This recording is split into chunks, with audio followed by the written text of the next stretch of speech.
Now we will talk about the types of federalism. Here we will talk about coming together federation and holding together federation.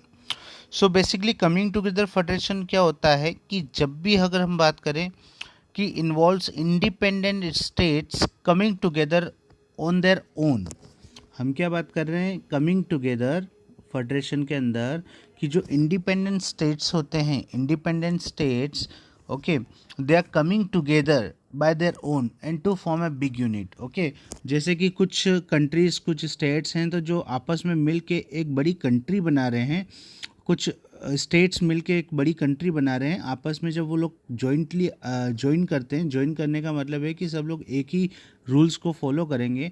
In that situation हम उसको बोलेंगे coming together federation. इसमें एक example आपको दिया हुआ है USA America का।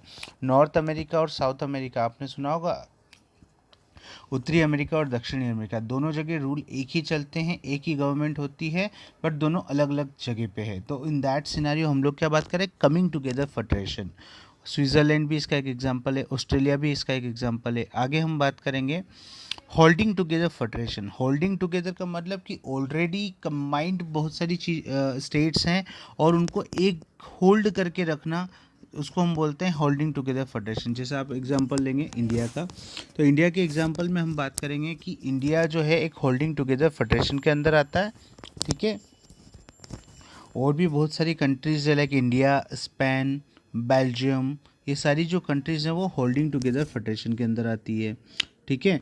अब इसके आगे हम लोग बात करेंगे what makes India a federal country. एक इंडिया जो है वो फेडरल कंट्री क्यों है, ठीक है, उसकी हम बात करेंगे कि इंडिया जो है वो फेडरल कंट्री काउंट क्यों होता है।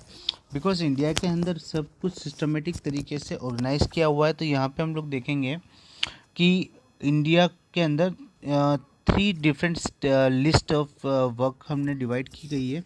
तो ये जो लिस्ट होती है उसमें हम पहली बात करेंगे यूनियन लिस्ट। अच्छा, ये यूनियन लिस्ट क्या होती है?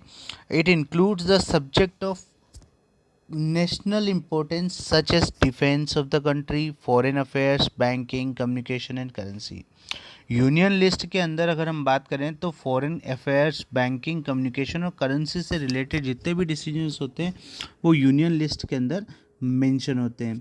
फिर हम बात करेंगे स्टेट लिस्ट की।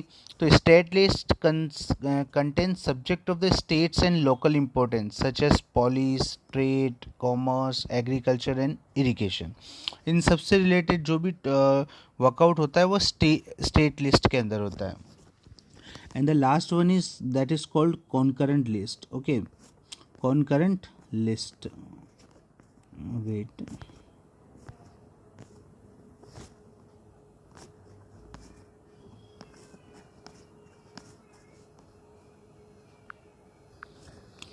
इसके बाद जो है हमारा नेक्स्ट कॉन्करेंट लिस्ट। अच्छा, कॉन्करेंट लिस्ट क्या होती है? कॉन्करेंट लिस्ट की जब हम बात करेंगे तो कॉन्करेंट लिस्ट में क्या होता है कि it includes the subject matters of common interest. It includes the subject matter of common interest, जहाँ पे हम बात करेंगे कि जहाँ पे union government as well as state government दोनों ही मिलके उस पर्टिकुलर सेक्टर को देखते हैं। जैसे एजुकेशन हो गया, फॉरेस्ट हो गया, trade unions, marriage, adoption, succession, all this things will be look after by both central government and state government, दोनों ही वो उस पर्टिकुलर चीज़ को देखते हैं। यहाँ पे आप देख सकते हैं ये दिया हुआ है, forest, trade unions, marriage, adoption and succession, ये दोनों चीज़ कॉन्करेंट लिस्ट के अंदर, ये सारी चीज़ें कॉन्करेंट लिस्ट के अंदर आती है। तो अभी हमने पढ़ी 3 लिस्ट पढ़ी हमने। First is union list, second state list और the third one concurrent list. Okay, ये सारी लिस्ट अभी हमने पढ़ी। अब इसके बाद नेक्स्ट वीडियो की हम लोग नेक्स्ट में हम बात करेंगे how federalism is practice in India, उसकी हम लोग नेक्स्ट वीडियो में बात करेंगे, ठीक है। Thank you.